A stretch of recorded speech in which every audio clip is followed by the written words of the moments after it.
கிணற்றுக்குள் வாழும் தவளையை போல மனதுக்குள் ஆடும் ஆசைகள் கோடி.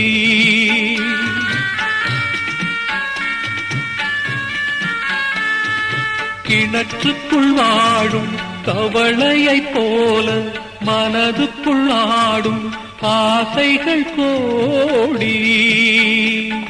கண்கெட்ட பின்னே சூரிய உதயம் எந்த பக்கம் ஆனால் எனக்கென்ன போடி. ஒரு தலை ராகம் எந்த வகையினில் சாரும்